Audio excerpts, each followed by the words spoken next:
नमस्कार प्रिय छात्रों, आर के क्लासेस खरगोपुर के इस शानदार शिक्षण प्लेटफॉर्म पर आपका हार्दिक स्वागत है।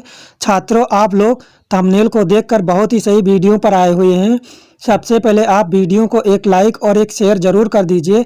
यदि आप हमारे चैनल पर पहली बार विजिट कर रहे हैं तो चैनल को सब्सक्राइब कर दीजिए। आज के वीडियो में हम लोग महादेवी वर्मा जी का साहित्यिक परिचय लिखना सीखेंगे। तो सबसे पहले हम ऊपर हेडिंग देंगे महादेवी वर्मा। इतना लिखने के बाद हम यहाँ पर हेडिंग देंगे साहित्यिक परिचय का। साहित्यिक परिचय का हेडिंग देने के बाद हम लिखेंगे आधुनिक युग की मीरा एवं भारत की हिंदी साहित्य में छायावादी काल के प्रमुख 4 स्तंभों में से एक महादेवी का जन्म 26 मार्च 1907 को फर्रुखाबाद संयुक्त प्रांत आगरा व अवध ब्रिटिश भारत में हुआ था। इनके पिता का नाम गोविंद प्रसाद वर्मा था।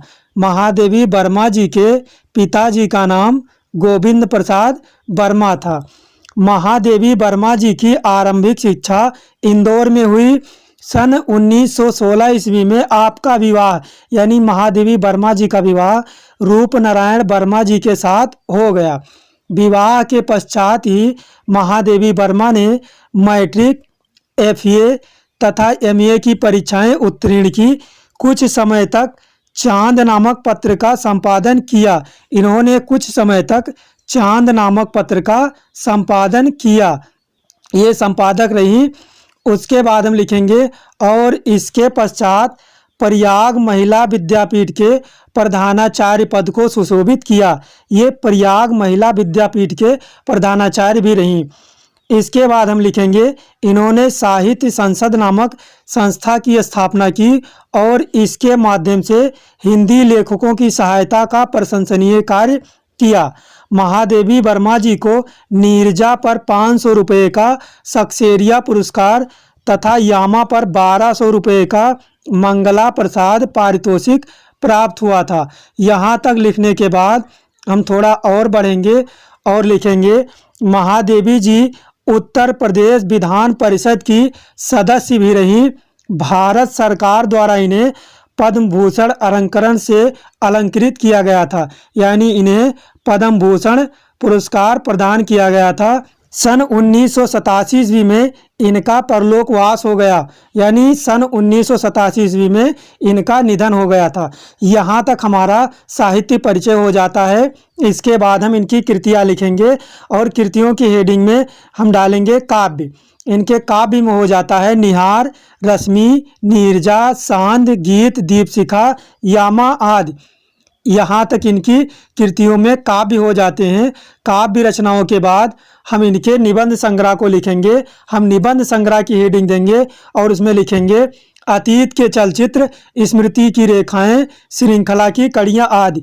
ये इनके निबंध संग्रह हो जाते हैं। निबंध संग्रह के बाद हम इनके आलोचनात्मक ग्रंथ को लिखेंगे। इनके आलोचनात्मक ग्रंथ में आता है हिंदी का विवेचनात्मक गद्य। यहाँ तक इनका आलोचनात्मक ग्रंथ हो जाता है, यानी यहाँ तक साहित्यिक परिचय की कृतियाँ हो जाती हैं। इसके बाद हम हिंदी साहित्य में स्थान लिखेंगे।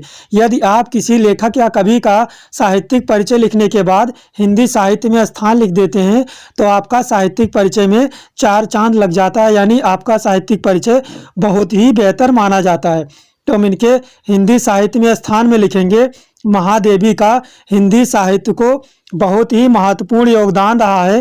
रेखा चित्रों के माध्यम से महादेवी वर्मा ने समाज और जीवन के साथ भारतवर्ष की ग्रामीण जनता के दुख दर्द का चित्रण किया है। छायावाद और रहस्यवाद के क्षेत्र में उनका नाम अग्रणी है।